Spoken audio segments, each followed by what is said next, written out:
기사들이 나올 거 아니에요. 이거의 어떤 향방도 중요한데 근데 우리가 생각할 때 이런 부분이 있습니다. 지방에 있는 분들이 저 오세훈 시장이 토지 거래가 풀었을 때 많이 네. 사러 왔잖아요. 네네네. 그분들이 이제 여기 딱 걸리잖아요. 보유지 거주의 개념이 없거든요. 투자의 그렇죠. 개념이 있단 말이에요. 예. 그럼 팔긴 팔아야 되는데 그럼 또 내년이잖아요. 그럼 이분들은 세입자 입장을 봐줄까요?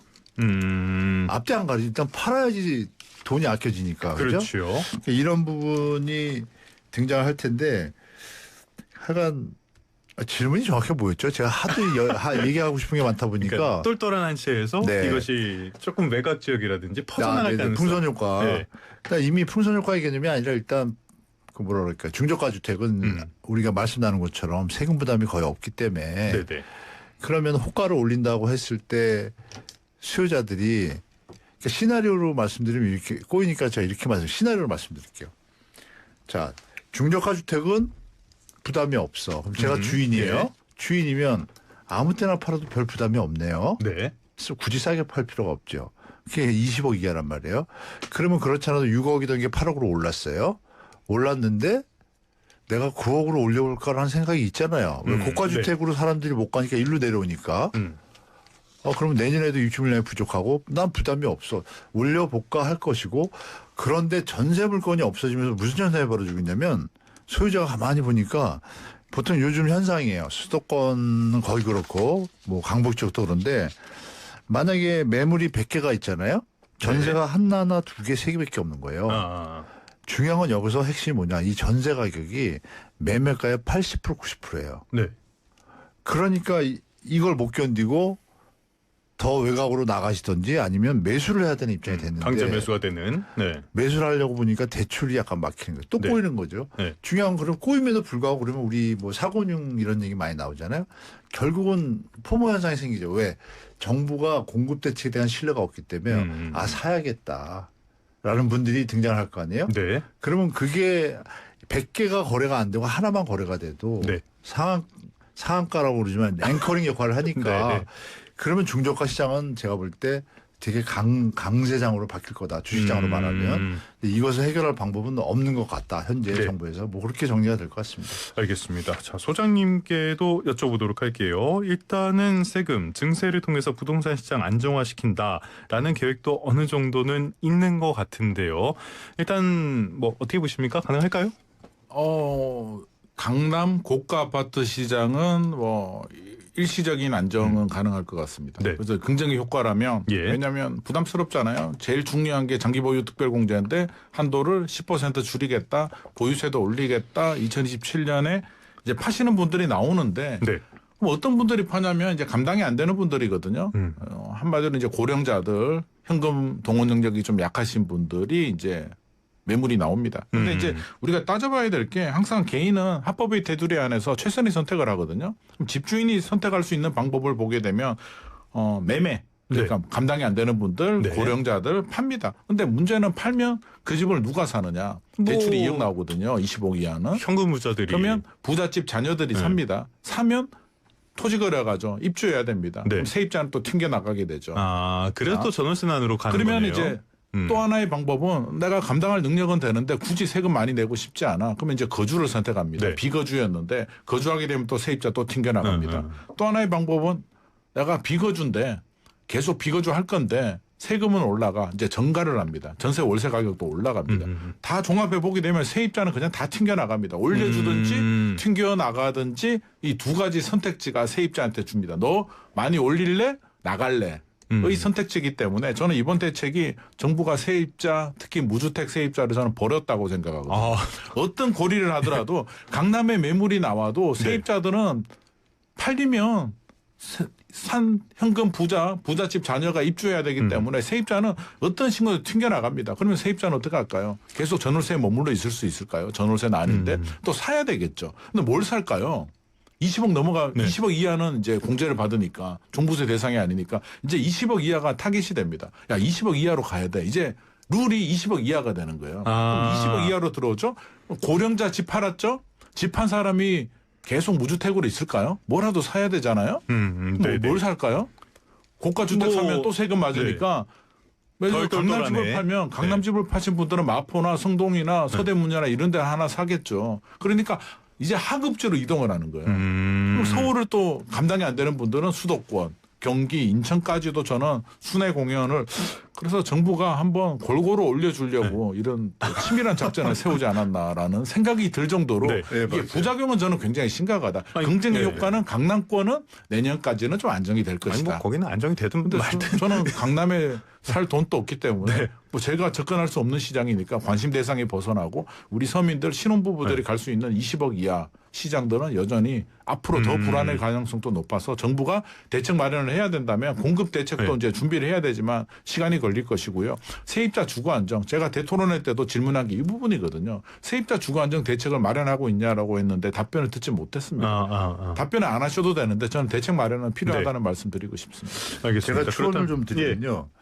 이 강남은 셧다운이고 제가 볼 때 네. 셧다운 갈 것 같고 좀 특이한 현상을 한번 말씀드리고 싶은데 최근에 제 아는 지인들이 뭐 친구도 몇 명 있고 다 지금 서울을 귀환 작전을 펼치지 않습니다. 그러니까 수도권에 살면서 예. 뭐 자식이나 미래를 위해서 뭐 투자도 있지만 미래를 위해서 집을 사둔 분들이 꽤 계세요. 근데 많이 올랐잖아요. 많이 올라서 넘어갈 때를 기다리고 있는 분들이 계세요. 근데 이분들이 지금 딱 이 대책으로 인해 가지고 이사할 계획이 없었어요. 없었는데 들어가야 돼 지금 그죠? 그럴 수밖에 없는 상황이 됐다. 그러면 이제 들어가니까 네. 그분 나오는 분들도 소장님 말도 튕겨 나왔어. 어디를 가요? 말씀대로 리무브 해야 돼요.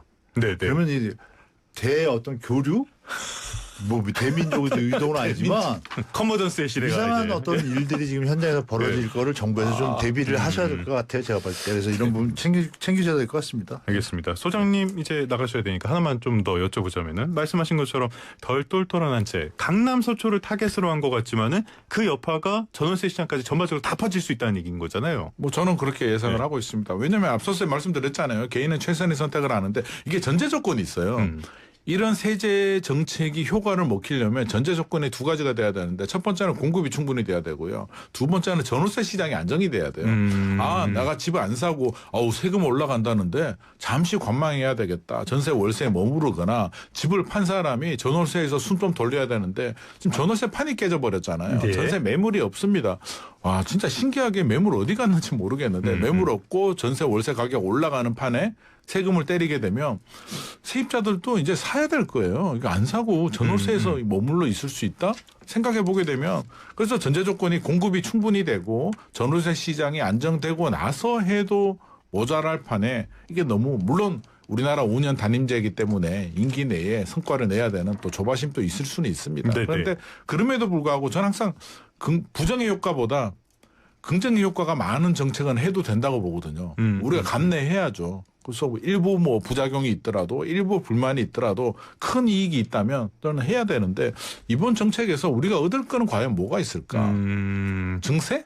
네. 그것도 저는 세금도 이렇게 해서 엄청나게 늘어나느냐 한 2, 3조 정도밖에는 안 늘어날 것 같거든요. 뭐 국가 단위에서 보면 푼돈이죠, 그거는. 그러면 초과세수가 지금 50조 내년에 100조 네. 얘기하고 있는데 이게 푼돈이란 말이에요. 그러면 이게 증세 효과는 저는 크지 않다라고 보고 진짜 공정과 정의 우리가 잘못된 조세 제도를 개편을 하려면 테이블을 다 올려놓고 모든 걸 다 밸런스를 맞췄어야죠. 취득세는 좀 내린다든지 뭐 양도세도 다시 조정, 양도세 구간이라든지 장특공제를 폐지하고 싶으면 불합리하면 폐지라는 대신에 기본공제 우리 양도세 비과세를 12억에서 20억으로 해주고 누진 세율 구간 또 20년 동안 안 올린 거 현실화 해주고 그런 과정을 좀 했으면 좋겠는데 이번 내용 보게 되면 교수님 말씀하신 것처럼 그냥 매물 나오게 하려고 또 강남 좀 안정? 그래서 너무 강남만 좀 쳐다보는 것이 아닌가. 결과적으로는 강남에서 이제 고령자들이 파는 급매물을 더부잣집 자녀들이 급매로 삽니다. 그래서 저는 그게 솔직히 마음에 들지 않습니다. 주거 안정에 별로 도움이 안 될 것이고요. 소장님께서 저는 피토하신 줄 알았어요. 사자우를 들어봤는데 소장님 보내드리고 자 이제 교수님과 조금 더 말씀 나눠보도록 하겠습니다. 괜찮으세요? 안 가셔도 돼요? 좀 더 계시겠답니다. 교수님 가야죠. 다음 방송이신가 보네요. 그러신 것 같은데 뜻을 보고 가도 괜찮대요. 됩니다. 네. 자, 그런데 소장님께서 계속 말씀하신 게 공급 문제, 전제 조건이 필요하다. 계속 말씀을 하고 계시잖아요. 근데 교수님께서도 최근에 그거를 또 이제 사자우로 피토하는 심정으로 말씀을 하셨던데. 저는 최근이 아니라 이번 정부 들어온 날부터 얘기했습니다. 계속 예. 여러 경로 우리 소장님 잘 아실 거예요, 그죠? 이거 다 필요 없다. 그냥 공급하다면 끝난다라고 얘기를 했고 실제로 여러분들이 저도 부동산 30년 했고 우리 소장님도 지금 몇십 년 하셨는데 주택 경제학이라고 미국에서 따로 있습니다. 예. 거기서 뭐 이름까지 얘기는 안 하고 제가 이제 궁금하니까 저도 많이 찾아본 거예요. 그 세제로 과연 주택 정책이 성공한 사례가 있는가 없었습니다. 한 건도. 그때 제가 일단 약간 예. 멘탈이 역시 공급이 기본이구나. 그러면 그건 다시 한번 우리나라만의 문제가 아닌 거예요? 아, 그럼요. 그래서 그 예. 하버드 대하고 예일 대인가 두 박사가 모여가지고 하도 이게 세제로 안 잡히니까 맨하탄이 아시잖아요. 그 집값 비싼 거. 우리나라 비슷하죠. 서울하고. 거기를 갖다가 몇 년을 잡고 그 세제 규제 대책이 나온 걸 가지고 다 한 거예요. 해보니까 결국은 답이 없는 거예요. 답이 뭐냐. 공급이 뒷받침되지 않는 조세 정책은 무조건 조세 귀착 현상이라는 단어를 쓰면서 네.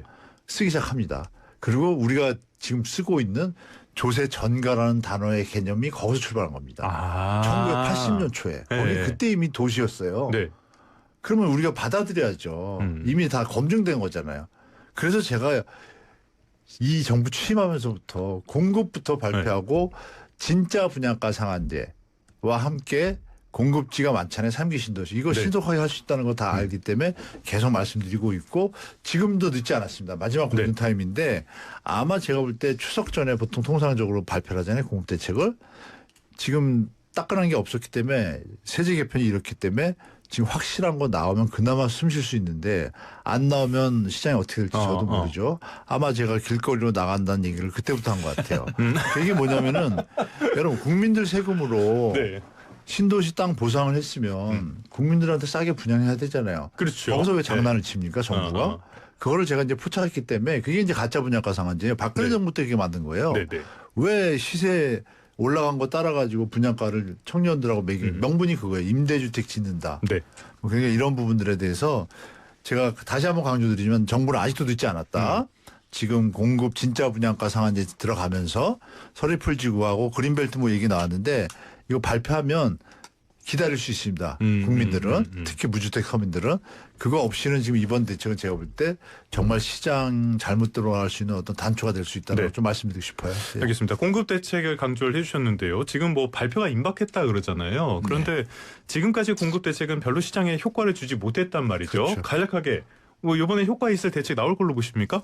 제발 좀 나와줬으면 좋겠고 제가 틀리길 바라는데 저는